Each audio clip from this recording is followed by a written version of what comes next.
Hər vaxtınız xeyirli olsun. Bəli, sizin də qeyd etdiyiniz kimi Bakı məhkəmə kompleksində hərbi məhkəmənin hakimlərindən ibarət heyətdə təqsirləndirilən Ermənistan vətəndaşı Ruben Vardanyanın barəsində açılmış cinayət işi üzrə məhkəmə prosesi davam edir.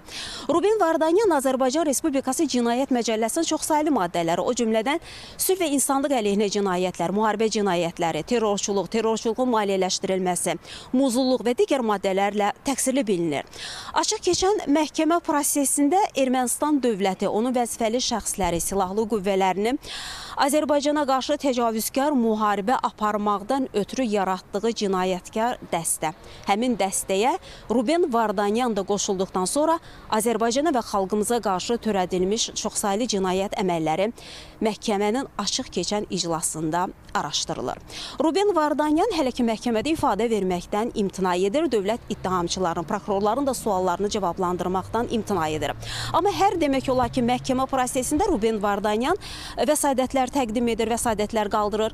İş üzrə keçən məhkəmə istintaqının materialları ilə, iclasın protokolları ilə, audio-vizual yazılarla tanış olmaq istədiyini bildirir və məhkəmə də hər dəfə ona zaman və şərait tanıyır. Məhkəmə prosesində zərər çəkənlər ifadə verirlər. Onlar əsasən 2022-2023-cü ildə Ermənistanın ordusunun qalıqlarının və qanunsuz erməni silahlı birləşmələrinin həmin vaxt Azərbaycanın müəyyən əraziləri ki, hələ də işğal altında idi, həmin ərazilərdə törədilmiş təxribatlar zamanı, cinayətlər zamanı zərər çəkən Azərbaycan vətəndaşlarıdır, Azərbaycanlılardır. Və məhkəmə prosesində törədilmiş həmin təxribatlardan danışırlar zərər çəkənlər və qeyd edirlər ki, həmin vaxtı Azərbaycan ordusuna qarşı, silahlı qüvvələrinə qarşı çoxsaylı təxribatlar törədilirdi və Azərbaycan ordusu da dərhal həmin təxribatların qarşısını vaxtında alırdı. Amma həmin vaxtda bizim şəhidlərimiz olub, zərər çəkənlər var ki, ifadələrini bildirirlər, necə yaralandıqlarından, necə Azərbaycan əskərlərinin, zabitlərinin şəhid olmasından danışırlar.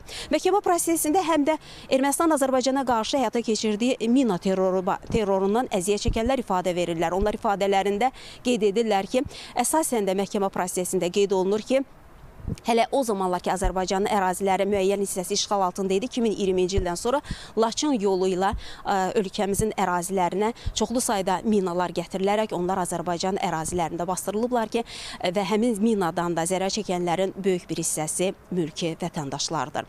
Proses açıq keçirilir. Qeyd etdiyimiz kimi Ruben Vardanyan özünün seçdiyi vəkillə və eyni zamanda rus dilində tərcüməçi ilə təmin olundu. Məhkəmə prosesində çoxsaylı zərər çəkənlər də zərər çəkmiş qismində əyləşirlər və biz xəbərlərin növbəti buraxılışında bugünkü iclasla bağlı xüsusi reportajımız olacaq ki, xəbərlərin növbəti buraxılışında onu tamaşaçıların diqqətinə çatdıracaq, təqdim edəcək deyərək sözü yenidən mərkəzə, studiya ötürürük.